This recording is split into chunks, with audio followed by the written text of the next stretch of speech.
नमस्कार,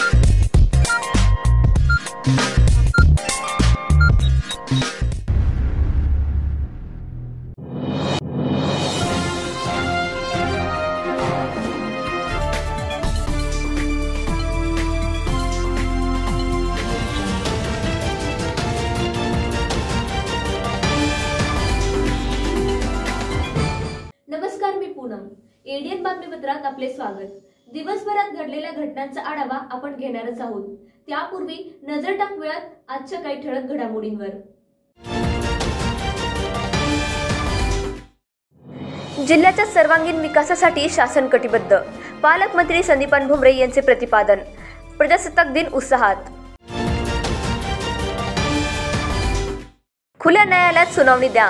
टिकणारे आरक्षण मिळावे म्हणून अभ्यासक राजेंद्र दाते पाटील यांची सर्वोच्च न्यायालयात याचिका. आता सविस्तर बातम्या.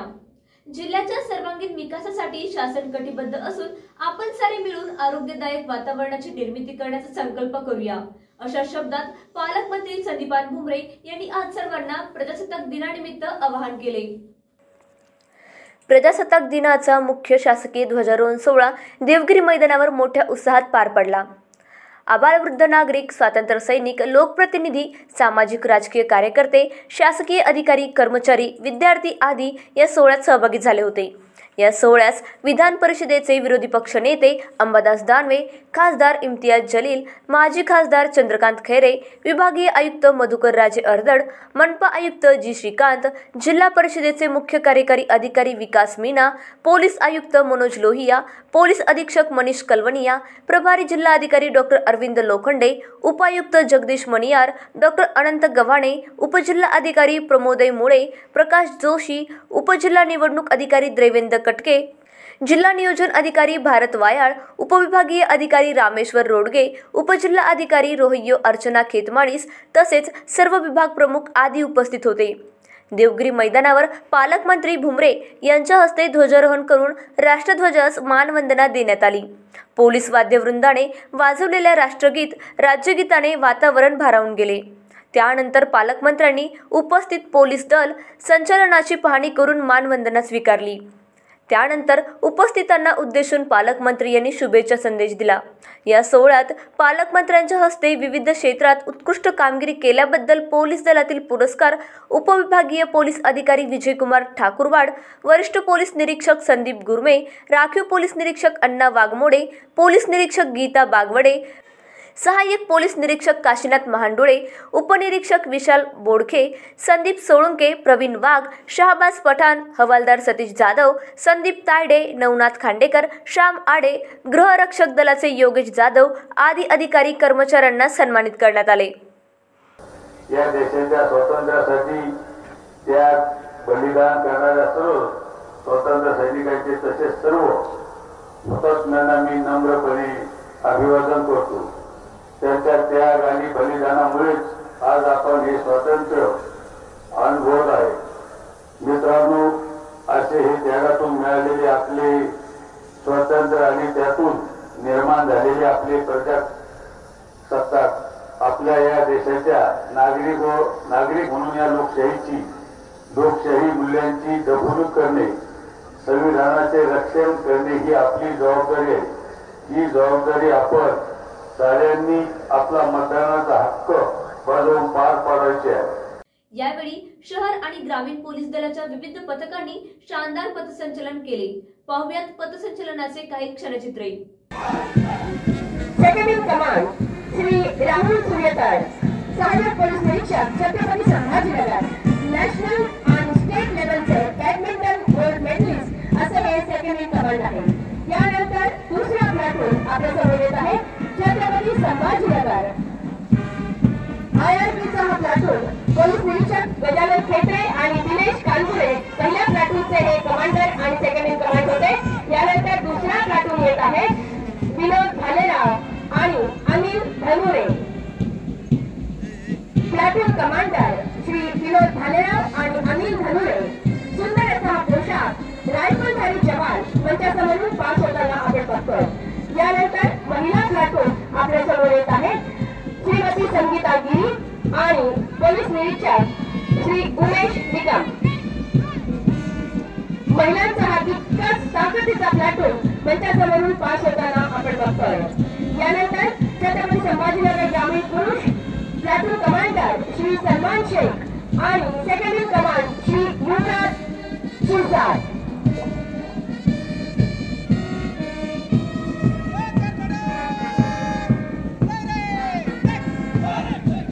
ग्रामीण 6 पुरुष प्लॅटून कमांडर श्री सलमान शेख आणि Shri second in command Yuvraj Shirsat.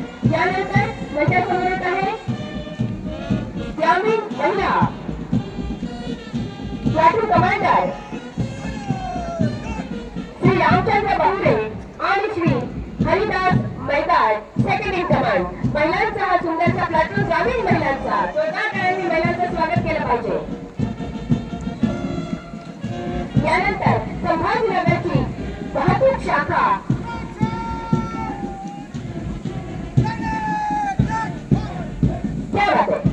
या ठिकाणी वाहतूक शाखा प्लॅटून कमांडर श्री मयूर निकम आणि second in command Sanjay Rathod.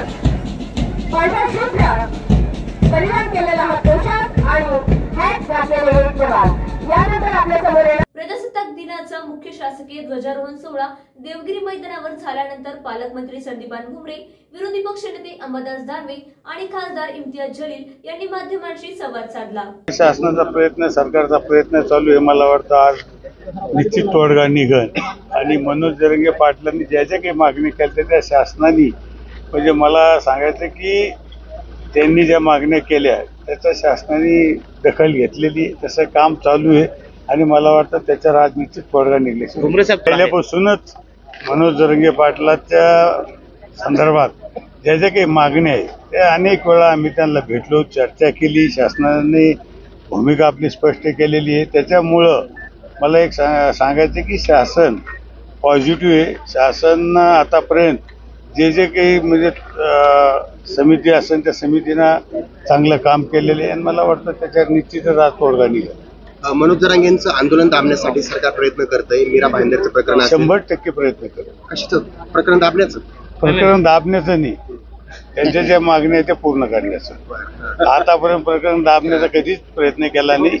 त्यांच्या मागण्या कशा पूर्ण होतील, त्यांना न्याय कसा मिळेल याच्यासाठी प्रयत्न. की मनोज जरांगे आणि त्यांच्या सोबत येणाऱ्या लाखोंच्या संख्येने जे मराठा बांधव तिथे मुंबईला जाणार होते त्यांना कशा थांबवता येईल आणि त्याचाच एक प्रकार म्हणून मीरा भाईंदर पासून आपण मुंबईमध्ये दंगल घडू शकतो का आणि दंगल घडवून आपण तिथे कर्फ्यू लावून त्यांना काही एक कारण देऊ की ते नाही आता तुम्ही मुंबईला येऊ शकत नाही. मनोज जरांगेचा मी खूप आदर या कारणाने करतो की एका छोटासा गावाचा एका साधारण माणूस, एका सामान्य माणूस त्याची ताकद काय आहे त्यांनी हे ठरवून दाखवलेली आहे आणि लोकांनी एक मेसेज दिलेला आहे की आमचा विश्वास लोकप्रतिनिधी पॉलिटिशियन्सवर आता संपलेला आहे.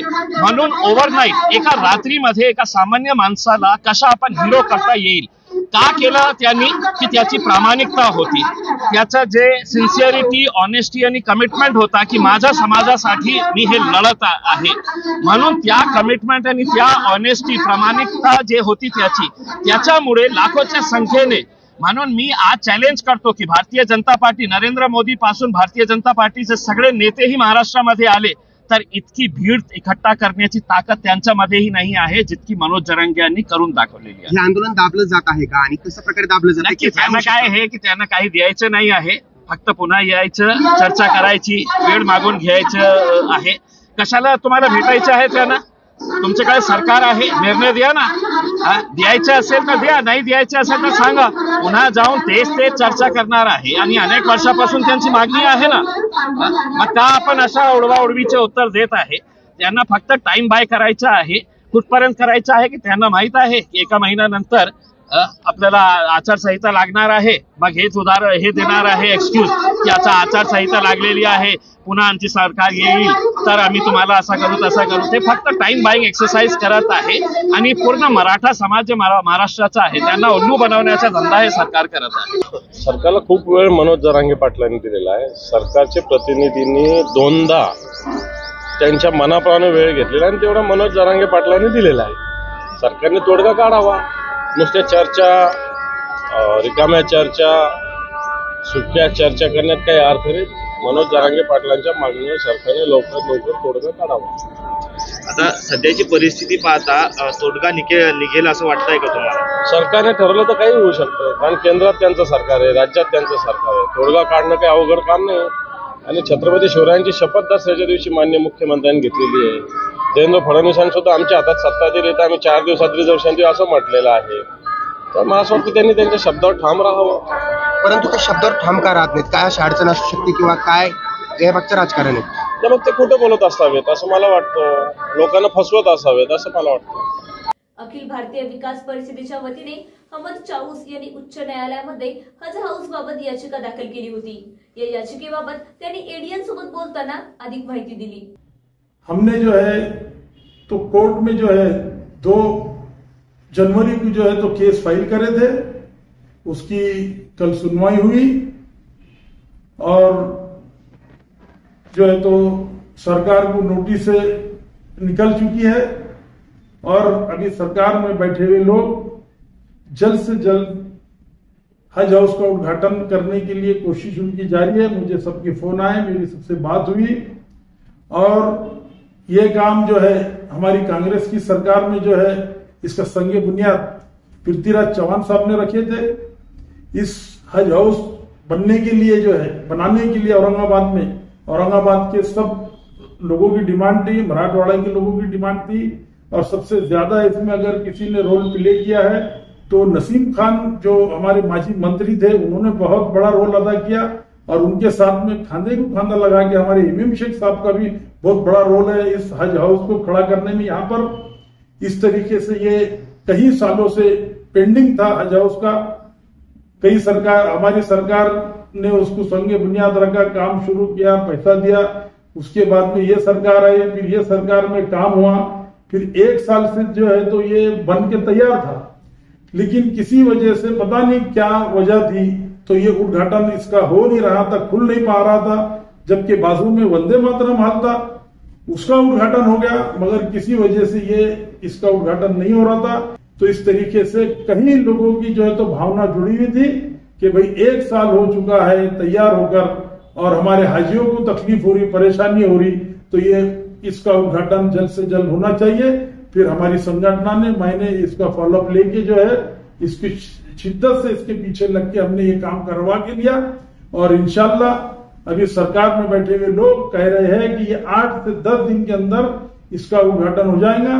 वैसे तो हमारी कोर्ट में जो है तो कोर्ट में केस हमारा फाइल हो चुका है और जो है तो कोर्ट से तो फैसला उसका होने वाला है. मैंने इसका उर्दू में नेम प्लेट लिखना चाहिए बोल के हमारे जो हज कमेटी के चेयरमैन है जो नागपुर में रहते हैं गुड्डू आसिफ खान, उनको मैंने ये दिया था कि ये उर्दू में नेम प्लेट भी लिखना चाहिए. तो उन्होंने जो है तो सिडको में जो मीटिंग लिए थे वो मीटिंग के अंदर ये बात रखे थे. तो यहाँ के सिडको ने जो है तो मंजूरी के लिए बम्बई को जो है तो वो जो है तो मंजूरी के लिए भेज दिया उन्होंने. वो भी जो है तो मंजूर होके आ जाएगा इंशाल्लाह. उर्दू में भी नाम प्लेट लिखा जाएगा. अजूनही काही बातम्यांचा आढावा आपल्याला घ्यायचा आहे, मात्र वेळ झालीये एका छोट्याशा ब्रेकची. कुठेही जाऊ नका, पाहत रहा एडीएन.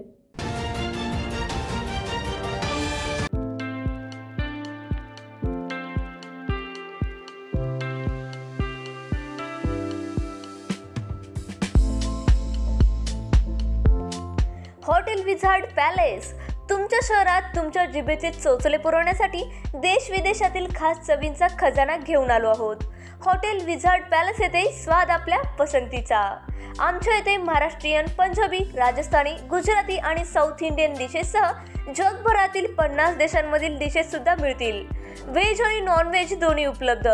स्वादिष्ट मेजवानीचे एकमेव ठिकाण, family restaurant, AC non AC rooms, AC functional hall, प्रशस्त लिफ्ट, फ्री वायफाय आदी सुविधायुक्त.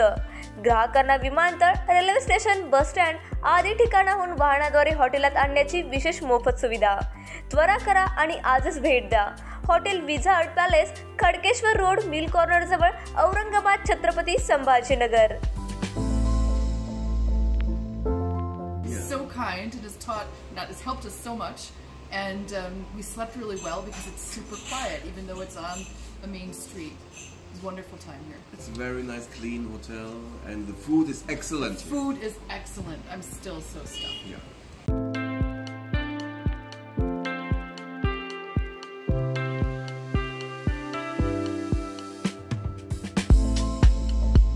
तुम्हालाही पाण्यामध्ये मनसोक्त बोटिंग करायची आहे, परंतु ही बोटिंग करण्यासाठी गोवा देवगड सारख्या ठिकाणी तुम्हालाही जावं लागतंय, तर जरा थांबा. आपल्याच छत्रपती संभाजीनगर शहरात महानगरपालिका घेऊन आली आहे बच्चा कंपनीसाठी तसेच मोठ्यांसाठी नौका विहार. या नौका विहारामध्ये तुम्हाला विविध प्रकारच्या 6 बोटींमध्ये मनसोक्त नौका विहार करण्यास मिळेल. पेंडल बोट तसेच राफ्ट बोट यासारख्या विविध बोटींमध्ये मनसोक्त पाण्यामध्ये बोटिंग करण्याचा आनंद घ्या. तर त्वरा करा आणि आजच भेट द्या नेहरू उद्यान N8 CIDCO Chhatrapati Sambhajinagar.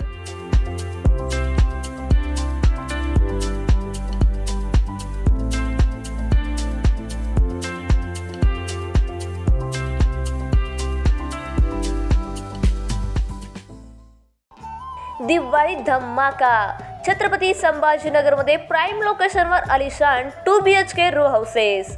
Beed bypass road Satara परिसरापासून फक्त 200 मीटरच्या अंतरावर. हिवाळी पाटील लॉन्स पासून फक्त 400 मीटरच्या अंतरावर. आकर्षक किमतीत रो हाऊसचे मालक व्हा आणि आकर्षक बक्षिसे जिंका. किंमत फक्त 51 लाख पासून पुढे. विकसित क्षेत्रात अधिष्ठान आहे. वैयक्तिक रो हाऊससाठी प्रशस्त पार्किंग, त्याचबरोबर private garden, video door bell, सौर सिस्टीम. जागेचा पत्ता प्लॉट क्रमांक 14P 152425P Beed bypass Satara परिसर छत्रपती संभाजीनगर औरंगाबाद. खरेदीसाठी आमचा कॉन्टॅक्ट नंबर आहे 9860056488. सर्व बँक कर्ज उपलब्ध आहेत. अटी आणि शर्ती लागू. मस्त मास्क पहना रे तूने. Thank you sir. वो जान बचाने के लिए पहनना पड़ता है ना सर. रेडीमेड है या टेलर मेड है? ऑनलाइन ऑर्डर किया है सर. एक और है ना सर. देना. बहुत मस्त लगी आपको. ये ना सर. सर ना भाई, जान बचाने के लिए बाइक चलाते वक्त सिर्फ खोपड़े पे मास्क पहनेगा तो खोपड़े को कौन बचाएगा? समझ गया सर. हेलमेट ऑनलाइन ऑर्डर कर, वरना हमेशा के लिए ऑफलाइन हो सकता है. Okay sir. ये ले. चल हम ये भी ऑनलाइन भर दे. हेलमेट पहने, ट्रैफिक नियमों का पालन करे, जिंदगी के सफर को सुरक्षित रखे. योजना जनकल्याणकारी, सर्वसामान्यांच्या दारी. शासनाचा लाभ आम्हाला जमीन दुरुस्ती, बांध बंदुस्तीसाठी आम्हाला लाभ भेटलेला आहे. योजनेचा लाभ मिळाला त्यामुळे मी सरकारचे खूप खूप आभार मानतो. आणि मला शासनाकडून असं घरकुल योजनाचा लाभ मिळालेला आहे, म्हणून मी शासनाचे आभारी आहे. महाराष्ट्र शासनाच्या शासन आपल्या दारी या क्रांतिकारी उपक्रमाला जनतेचे भरभरून आशीर्वाद. शेतकरी, तरुण, महिला, उद्योजक, दिव्यांग. केवळ 2 महिन्यात 1.5 कोटींहून अधिक लाभार्थ्यांच्या चेहऱ्यावर फुललेलं समाधान हीच खरी शासनाच्या यशाची पोचपावती आहे. तमाम महाराष्ट्रवासियांचं प्रेम आणि विश्वास सार्थ ठरवत महाराष्ट्र शासनाचा हा विकास रथ असाच वेगाने दौडत राहील. महाराष्ट्र शासन जनतेच्या केवळ घरातच नाही तर मनामनात पोहोचतंय. शासन आपल्या दारी हा कार्यक्रम जो आहे हा छत्रपती शिवाजी महाराजांचा आदर्श डोळ्यासमोर ठेवून आपल्या सरकारने सुरू केलेला आहे. योजना अनेक असतात, पण त्या योजनांचे लाभ हे शेवटच्या व्यक्तीपर्यंत पोहोचले पाहिजे. सर्व जाती धर्माला न्याय देण्याचं काम आम्ही त्या ठिकाणी करू. आज आमच्यासाठी जी योजना काढलेली आहे ती भरपूर फलदायी योजना आहे. केवळ 2 महिन्यात 1.5 कोटींहून अधिक लाभार्थ्यांच्या चेहऱ्यावर फुललेलं समाधान हीच खरी शासनाच्या यशाची पोचपावती आहे. शासन आपल्या दारी या उपक्रमाची. ब्रेक नंतर आपले स्वागत. टिकणारे आरक्षण मिळावे म्हणून ज्येष्ठ अभ्यासक राजेंद्र दाते पाटील यांनी भक्कम पुराव्यासह सर्वोच्च न्यायालयात याचिका दाखल केली आहे. याबाबत त्यांनी ईडीएन सोबत बोलताना माहिती दिली.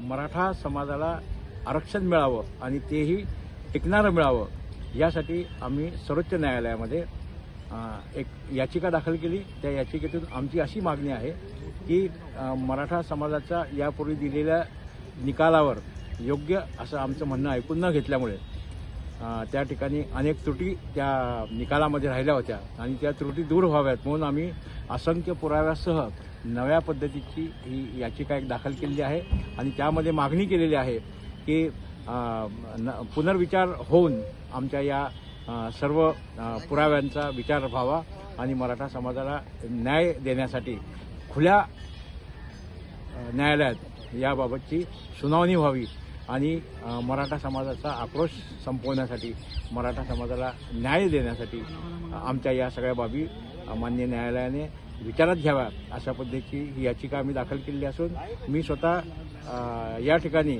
जोपर्यंत मराठा समाजाला आरक्षण मिळणार नाही तोपर्यंत न्यायिक आणि न्यायालयीन लढा यापुढील काळात सुद्धा देतच राहणार आहे.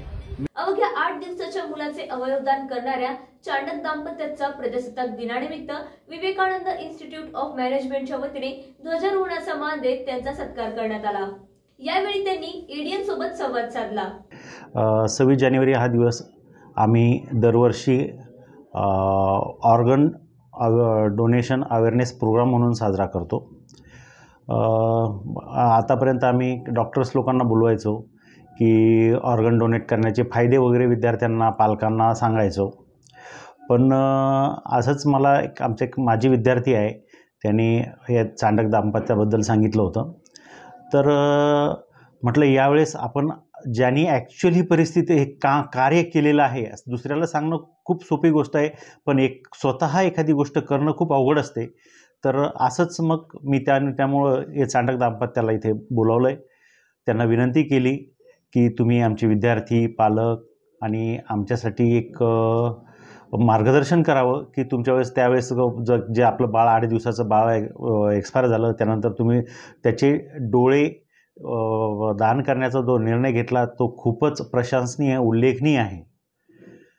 त्याच्यामुळं की यांना मी आज 26 जानेवारीला ध्वजारोहणासाठी महाविद्यालयात आमंत्रित केलं आणि त्यांनी पण खूप छान आमच्या विद्यार्थी आणि पालकांना मार्गदर्शन केलं आणि एक प्रेरणा दिली. यातूनच निश्चितच काही लोक पॉझिटिव्ह होऊन अवयवदानाकडे वळतील याची मला खात्री आहे. 30 जुलै 2017 रोजी त्यावेळेस माझा 8 दिवसाचा मुलगा तो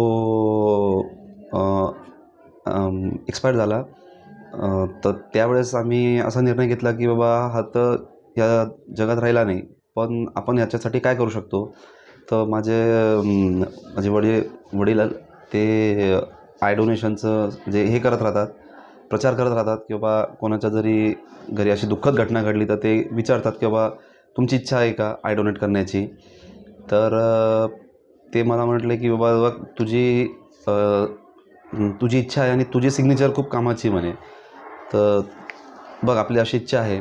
मी त्यावेळेस मग त्यांना माझ्यावर जे हे होतं सर त्यावेळेस तो जो प्रसंग होता माझा तो खूप वाईट प्रसंग होता, पण त्यावेळेससुद्धा मी ठीक आहे म्हटलं आपण समाजाला काही तरी योगदान करू.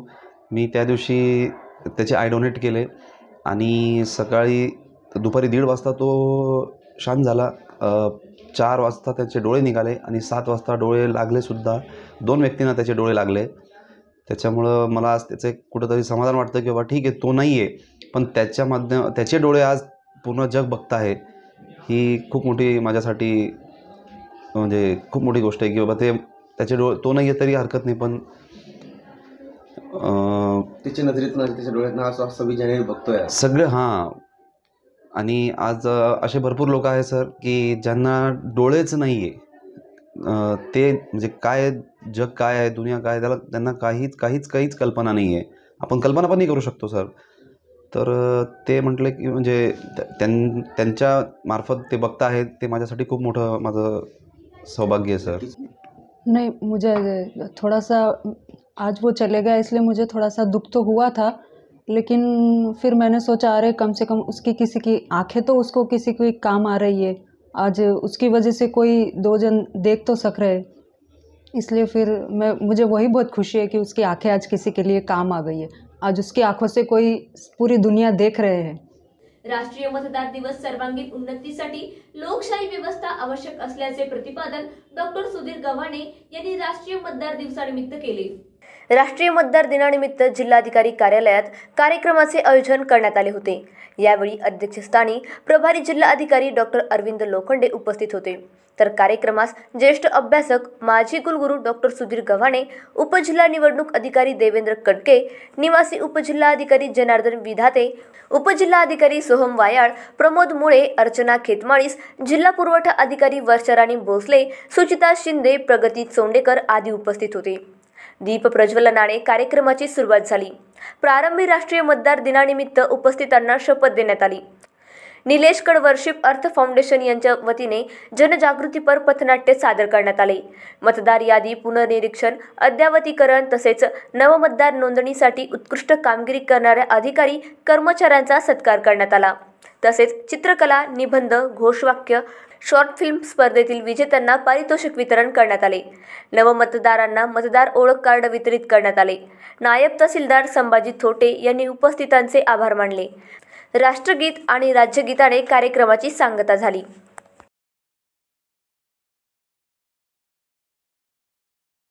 आपल्या देशाच्या उन्नतीसाठी, आपल्या समाजाच्या उन्नतीसाठी, व्यक्तिगत माणसाच्या उन्नतीसाठी लोकशाही अत्यावश्यक आहे.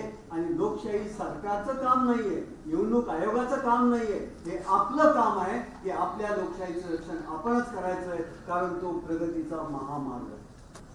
डॉक्टर बाबासाहेब आंबेडकरांनी जी लोकशाही विक्रेत केली होती किंवा त्यांची जी स्वप्नरापी लोकशाही होती, त्या दृष्टीने वाटचाल करण्यामध्ये इलेक्शन कमिशन ऑफ इंडियाचा फार मोठा सहभाग या देशामध्ये आहे. आणि इलेक्शन कमिशन ऑफ इंडियाकडे जगातले अनेक राष्ट्र हे ट्रेनिंगसाठी सुद्धा तिथे येतात. नमो चषक 2024 या क्रीडा स्पर्धेच्या तलवारबाजी खेळात समर्थ डोंगरे, अनुज कुलकर्णी यांनी 12 वर्ष गटात अव्वल स्थान पटकावले. विभागीय क्रीडा संकुलात आयोजित या स्पर्धेत त्यांनी हे यश प्राप्त केले.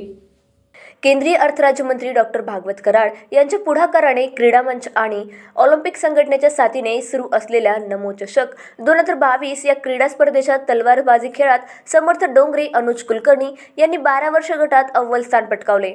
विभागीय क्रीडा संकुलात आयोजित या स्पर्धेत त्यांनी हे यश प्राप्त केले. तलवारबाजी खेळातील विजेते मुलांमध्ये समर्थ डोंगरे, यश चिंचोळे, श्रीपाद राऊत, आयुष मोरे, अनुज कुलकर्णी, अरुष मालोदे, अंकित दांडगे, सेबर मुले, मानक जाधव, स्वराज निळ, रुद्र आयवाड, शिवांश लहाने आदींनी बाजी मारली. व्हॉलीबॉल स्पर्धेत डॉक्टर आंबेडकर आणि राजपूत स्पोर्ट क्लब संघाने यश मिळवत खुल्या गटात विजेतेपदाला गवसणी घातली. व्हॉलीबॉलच्या विविध वयोगटाच्या महिला आणि पुरुष गटाचे विजेते the Jain international school, green globe, Rajput sport club, PSBA, ज्ञानदा English school, SVS, Hindustan Awas, Sharda Mandir शाळा, VLC, टीम नॉन स्टॉप, ग्रामीण पोलीस हे ठरले. गदायुद्ध आणि लॉन टेनिस खेळाचेही अंतिम सामने खेळवण्यात आले आहेत. स्पर्धा यशस्वी करण्यासाठी छत्रपती संभाजीनगर ऑलिम्पिक संघटनेचे अध्यक्ष पंकज भारसाकडे, उपाध्यक्ष उदय डोंगरे, सचिव गोविंद शर्मा, गणेश भेटुडे, पंकज आडे, योगेश गायसमुद्रे, डॉक्टर दिनेश वंजारे आदी परिश्रम घेत आहेत. शेवटी परत एकदा नजर टाकूयात आजच्या ठळक घडामोडींवर. जिल्ह्याच्या सर्वांगीण विकासासाठी शासन कटिबद्ध, पालकमंत्री संदीपान भुमरे यांचे प्रतिपादन. प्रजासत्ताक दिन उत्साहात. खुल्या न्यायालयात सुनावणी द्या, टिकणारे आरक्षण मिळावे म्हणून अभ्यासक राजेंद्र दाते पाटील यांची सर्वोच्च न्यायालयात याचिका. याबरोबरच हे बातमीपत्र इथे संपलं. पुन्हा भेटूया पुढील बातमीपत्रात. तोपर्यंत पाहत रहा औरंगाबादकरांचं हक्काचं बातमीपत्र ADN.